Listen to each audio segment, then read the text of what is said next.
ஆன்மீக அருள் நேயர்கள் அனைவருக்கும் வணக்கம். இந்த நாள் இனிய நாளாக அமைய வாழ்த்துக்கள். ஏல்பி ஜோதிடர் ஜோதிட ஆசிரியர் டாக்டர் சாந்தி தேவி ராஜேஷ்குமார். நம்ம இன்னைக்கு ஒரு முக்கியமான ஒரு கோவிலை பற்றி தான் பார்க்க போகிறோம். நவ திருப்பதிகளில் ஒன்றான 4வது ஸ்தலமாக விளங்கக்கூடிய திருப்புளியங்குடி. இந்த புளியங்குடி பெருமாள் பூமிநாதராக பூமி பாலகராக விளங்கக்கூடியவராக இருக்கிறார். எப்படிங்க இவருக்கு பூமி பாலகர்னு பேர் வந்தது? பூதேவி ஸ்ரீதேவி 2 பேரும் மலர் மகள் நிலமகளாக காட்சி தரக்கூடிய ஒரு அழகிய ஒரு ஸ்தலம் அப்படின்னு சொல்லலாம். ஒரு முறை மகாலட்சுமி தேவியை கருட வாகனத்தில் அழைத்துக்கிட்டு பூமியை சுற்றி பார்க்க வர்றாங்க. அப்போ இந்த தாமிரபரணி நதிக்கரையில் உள்ள அந்த மணற்பாங்கான ஒரு இடத்த பார்த்து அங்கே தங்குறாங்க. பூமாதேவி பூலோகத்துக்கு தன்னை பார்க்க பகவான் வரலையே அப்படின்னு சொல்லி கோவிச்சுட்டு என்ன பண்ணுறாங்க, பாதாள லோகத்துக்கு போயிடுறாங்க. அவங்கள திரும்ப சமாதானப்படுத்தி கூட்டிக்கிட்டு அங்கே பூமிநாதராக விளங்கக்கூடியவராக அங்கே பெருமாள் இருக்கார். இது ஒரு பக்கம் இருக்கட்டும். இந்திரனுக்கு சாப விமோச்சனம் அருளிய ஸ்தலம். இந்திரனுக்கு எதனால் சாபம்? பிரம்மஹத்தி தோஷம் அப்படிங்கிறது ஏற்படுது. அதாவது ஒரு முனிவர் என்ன பண்ணுறாரு, மானுறவில் தன் மனைவியுடன் இருக்கக்கூடிய நேரத்தில் இந்த இந்திரனால் காயப்படுத்தப்பட்டு அந்த முனிவர் சாபம் விடுறார். அந்த பிரம்மஹத்தி சாபத்தை சரி செய்வதற்கு இங்கே அந்த பிரம்ம தீர்த்த குளத்தில் நீராடி அந்த சாபம் நீங்கின பிறகு இந்த சதிபதிங்கிற யாகத்தை அங்கே நடத்தணும்னு ஆசைப்படுறாரு. அப்படி நடத்தும்போது ஒரு கொடூரமான ஒரு அசுரன் அந்த யாகத்தை நடத்த விடாமல் தடுக்கிறார். அப்போ இவர் போய் பெருமாளுக்கிட்ட வேண்டுறார், பூமினா பாலர்கிட்ட வேண்டுறாரு. அப்போ என்ன பண்ணுறாரு, பூமி பாலர் தன்னுடைய கதையால் அந்த அரக்கனை அடிக்கிறார். உடனே அந்த அரக்கன் சாபம் நீங்கி ஒரு நல்ல அழகான ஒரு பிராமணனாக தோற்றம் அளிக்கிறார், சுய உருவுக்கு வந்துடுறார்.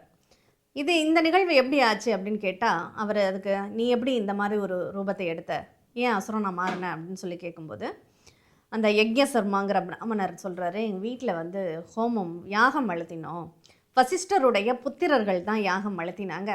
நான் அந்த யாகத்தை அவமரியாதை செய்த காரணத்தினால அவங்க கோபமாக சபிச்சிட்டாங்க, அரக்கனாக போகும்படி சாபம் விட்டுட்டாங்க.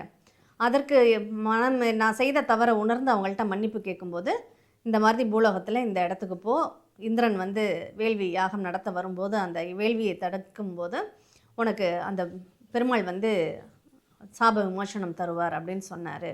அதே மாதிரி நடந்தது அப்படின்னு சொல்லி அந்த யக்ஞசர்மாங்கிற பிராமணருக்கு அந்த அசுர வடிவத்தை நீக்கி சாப விமோசனம் அளித்த இடமும் இதுதான். சரி, இங்கே நிருதி தீர்த்தம் வருண தீர்த்தம் அப்படின்னு இருக்குது. இந்த வருண பகவானும் நிருதி பகவானும் இங்கே பூஜை பண்ணியிருக்காங்க. இங்கே வாஸ்து பிரச்சனையினால் யாருக்கெல்லாம் இந்த வருண திசை நைருதி திசைன்னு சொல்லக்கூடிய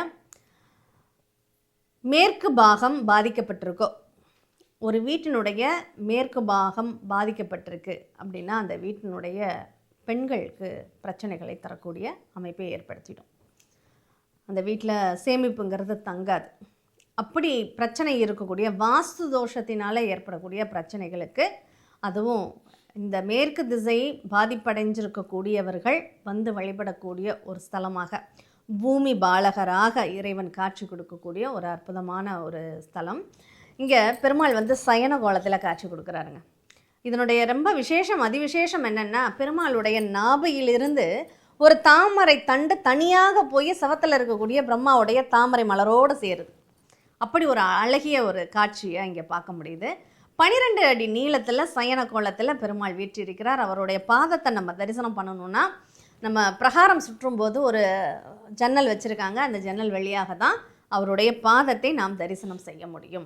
அப்போ இந்த இடத்துல தர்மராஜன், யமதர்மராஜனும் இங்கே இறைவனை வழிபட்டிருக்காங்க. இந்த புதனுடைய தோஷம் யாருக்கெல்லாம் கல்வி படிப்பு சரியில்லை அல்லது பொருள் சேரல, டாக்குமெண்ட் பிரச்சனை, லேண்டு டாக்குமெண்ட் பிரச்சனை யாருக்காவது இருக்குது அப்படின்னா அவங்க இந்த ஆலயத்துக்கு இந்த பெருமாளை பூமி பாலகரை வழிபடும்போது அவங்களுக்கு மலர்மகள் நிலமகளின் அனுகிரகத்தோடு அந்த பிரச்சனைகள் நிவர்த்தி ஆகும் அப்படிங்கிறது ஒரு ஐதீகம். நவ திருப்பதிகளில் புதனுக்குரிய ஸ்தலமாக விளங்கக்கூடியது இந்த ஆலயம் அப்படின்னு சொல்லலாம். சாபங்களை நீக்கிய இடமாக இருக்கிறதுனால பிரம்மஹத்தி தோஷம் இருக்குது, இல்லை ஒரு பித்ரு தோஷம் இருக்குது அப்படிங்கிறவங்கெல்லாம் இந்த ஆலயத்துக்கு வந்து வழிபடுறதுனால அந்த பெருமாளனுடைய பெருங்கருணையினால் அந்த தோஷங்கள் நிவர்த்தியாகி வாழ்க்கையில் வளம் உண்டாகக்கூடிய வாய்ப்புகளை பெறுவார்கள் அப்படிங்கிறத சொல்லிக்கிறேன். மீண்டும் இனியதொரு நிகழ்வில் சந்திப்போம். நன்றி, வணக்கம்.